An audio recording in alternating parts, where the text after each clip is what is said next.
Vasseur will remain in charge of the project next year as well, and we need to see how Ferrari shows up at Spa, what the atmosphere is like within the Maranello team. We also need to talk about the renewal of Monza, Ferrari supplying engines to Cadillac, and a special test that will take place after the summer break. But be aware that a new FIA rule will be issued soon, and we need to discuss it together. Before we start, please remember to leave a like to support us, and now let's take a detailed look at everything. The main technical update planned for the Belgian weekend is the introduction of a new rear suspension, which was already tested previously during a private session at Mugello. The first images suggest that the intervention is not revolutionary, but rather focused on optimizing the upper triangle of the rear pull rod layout. Specifically, the anchoring point of the first arm has been modified, with its inclination now more oriented toward the front axle. This change aims to improve anti-squat, that is the resistance to the rear end lowering during acceleration. This is a direct response to the traction and stability issues experienced by the SF25 when exiting corners and during acceleration phases. But the real question is, why is the Spa circuit such a crucial test for Ferrari? We're talking about the 13th round of the season, and it represents an engineering challenge. The fact that there is only one free practice session to collect data on this new suspension makes the test even more delicate.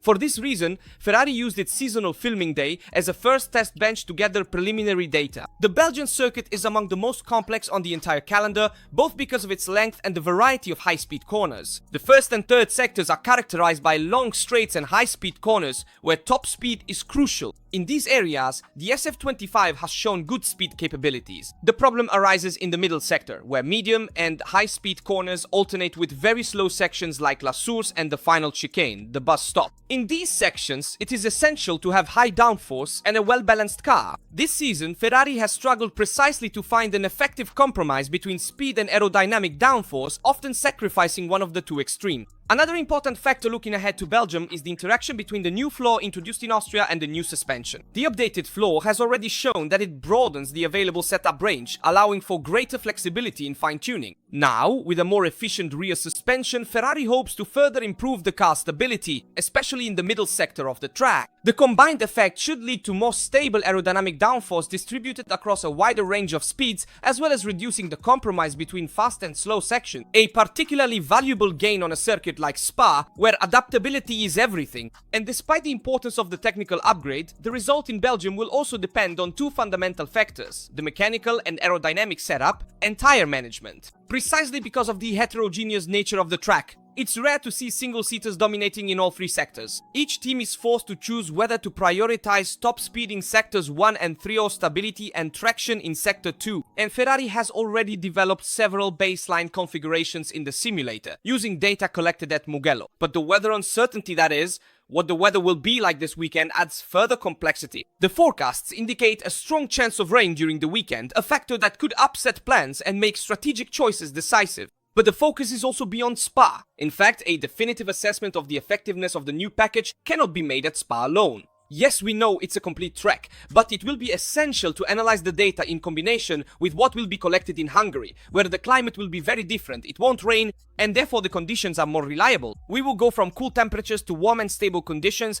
Only by comparing these two technical and climatic contexts will it be possible to understand the real impact of the changes introduced. And even before this weekend in Belgium, there is an important confirmation from Frédéric Vasseur, who stated, "I am here at Ferrari to win." This is a sign that obviously, Ferrari will not be able to win this year because the car is not competitive enough, and this translates into a possible continued tenure for the French team principal, who has been at Ferrari since 2023, because we know that this year the Ferrari SF25 does not have the potential to win or even fight for the title, but next year it might, and Ferrari has officially embarked on the path toward the new regulatory cycle.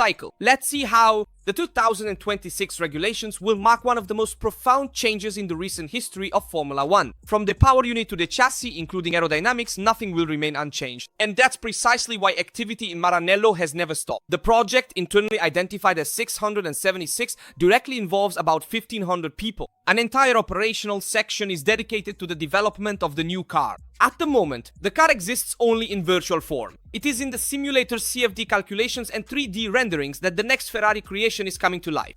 Every department engineers, aerodynamicists, chassis technicians, and strategists already engaged in conceptual design and in validating the first solutions, and the new regulations imposed by the FIA aim for a more sustainable Formula 1 without compromising the spectacle. The 2026 single-seaters will be shorter, narrower, and above all, lighter. We're talking about a reduction of around 30 kilograms compared to current standards, but the most significant change concerns the power unit. In fact, the hybrid system will take on a central role. Electric energy will account for up to 50% of the total currently. It's at 20% and the MGH will be eliminated, leaving the task of energy recovery to the new MGUK, which will be much more powerful than the current one. The electric motor's power will increase from the current 160 horsepower to over 450 horsepower. The new energy distribution will have a huge impact on the car's thermal management, overall efficiency, and mechanical architecture.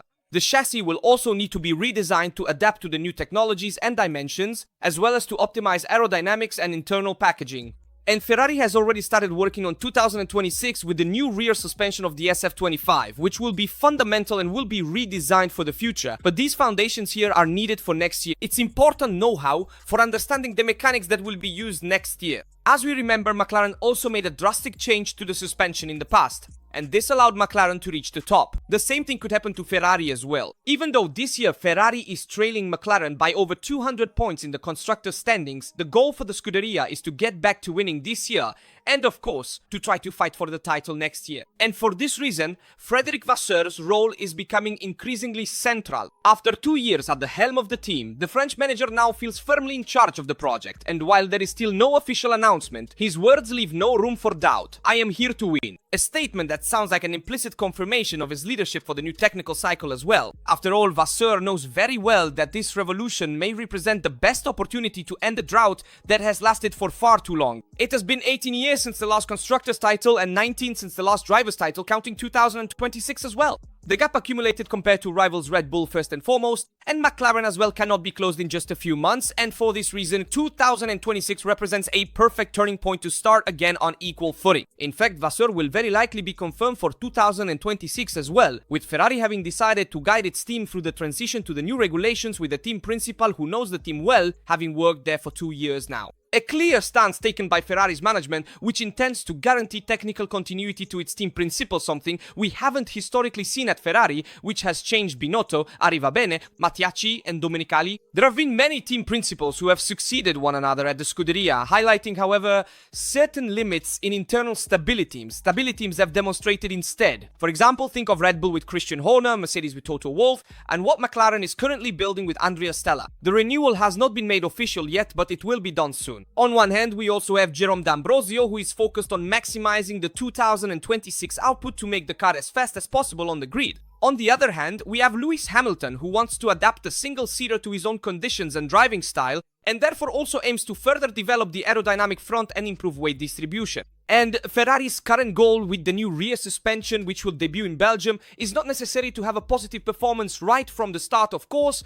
That's what we hope for, but the real objective is to make gradual progress in the direction of McLaren, taking one step at a time toward 2026, which will be Ferrari's true proving ground. Beyond that, the new suspension has given positive feedback, so we remain optimistic. The data from Mugello confirms an excellent Ferrari, and we will see a more stable and faster Ferrari even on twisty circuits. So we will also evaluate this Ferrari in Hungary, which will be an excellent test for the suspension modifications. While Ferrari is working towards 2026 on one side, on the other, Monza is working on the contract renewal until 2031. Imola is ready to return to the calendar, and the ACI confirms the investments. In fact, Monza is actively working to secure its place until 2031. Imola could already be back as early as next year. At the press conference held in Rome at the ACI headquarters, the first official confirmations arrived along with the presentation of the poster for the 2025 Italian Grand Prix. It will be held from the 5th of September to 7th this year, and the Temple of Speed is extremely important on an international level. As the ACI also stated, the goal is to firmly maintain this tradition while adapting it to the technical and logistical standards required by Formula 1.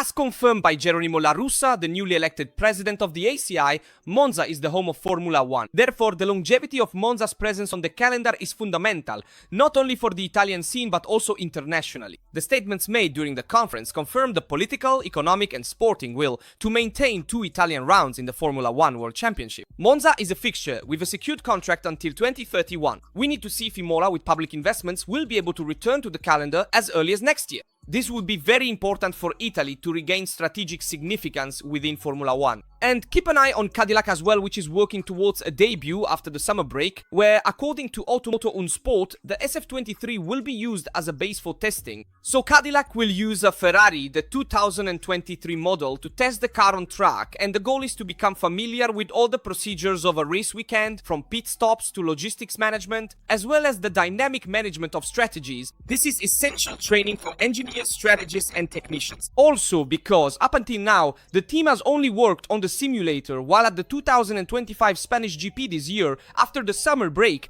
there will be a lot of work done on track as well. We know that Cadillac will use the Ferrari power unit in 2026, and it seems that next year Perez is the front runner to sign for the seat, with Bottas and Schumacher competing for the second spot. But we still have to see the new rule that the FIA will issue. During the F1 Commission meeting held in London on the 22nd of July 2025, one of the most hotly debated topics was the proposal to increase the deposit amount required from teams to file official protests or appeals against other teams. This measure stems from the need to reduce baseless protests that are creating uncertainty in the results and tension in the paddock. And this provision is not coincidental. The meeting was chaired by Stefano Domenicali, CEO of Formula 1, and Nicolas Tombazis, the FIA's technical director for single-seaters. The reference in particular is to Red Bull Racing, which, under the leadership of Christian Horner, as we recall in the Miami GP and the Canadian GP, filed 2 consecutive protests against George Russell. The first incident in Miami, where Red Bull accused the Mercedes driver of not slowing down enough under yellow flag conditions, and the second case in the Canadian GP, where the accusation was of not maintaining the minimum distance to the safety car. But in both situations, the FIA rejected the protests, declaring them unfounded. Protests that perhaps were meant to defend their own driver, Verstappen, who had committed something irregular. Currently, the fee to file a protest is about €2,000, but it could be raised to a much higher amount, potentially into 6 figures,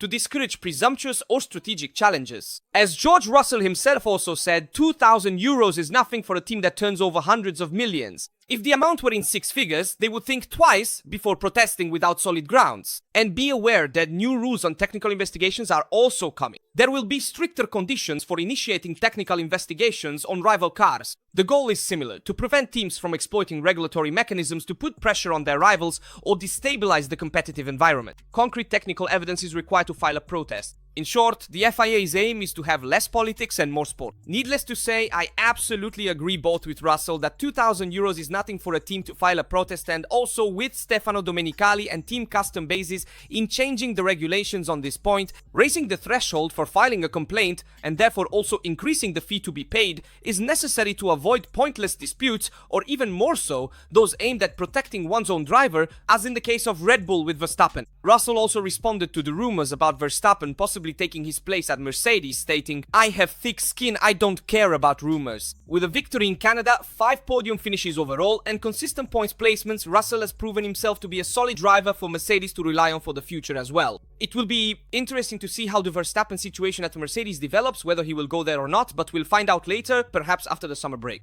And pay attention also to Mercedes, which will be testing 2 different configurations in the simulator at Spa, one stiffer and one less stiff, in order to achieve greater floor interaction in the middle sector and develop more aerodynamic downforce. This would improve the overall balance of the W16 and also enhance efficiency, though it would slightly compromise traction. However, Mercedes could prove to be the fastest car on the straights, so keep in mind that Mercedes is playing ahead and wants to try to fight further up the field at Spa. We'll see if they succeed. And pay attention also to the words of Jacques Villeneuve, who believes that Norris is the fastest but sometimes self-destructs because he is so self-critical that he takes too many risks. So in terms of pure speed, Norris is the best. But with the internal pressure rising, both can fight for the title according to Jacques Villeneuve. From my point of view, both drivers, Piastri and Norris, have the potential to fight for the title. Piastri has shown that he can keep a cool head and doesn't suffer under pressure. Norris has proven multiple times that he's fast, but at the same time Piastri has made better use of certain opportunities. In short, there are various situations and incidents that tip the balance a bit one way and a bit the other. The championship is more open than ever, so we'll see how things develop in the coming races. Let me know in the comments your opinion on all the topics we've discussed in the video. As always, I remind you to leave a like, subscribe and turn on notifications so you don't miss any news about Formula 1 and Ferrari. That's all from Raza. See you next time.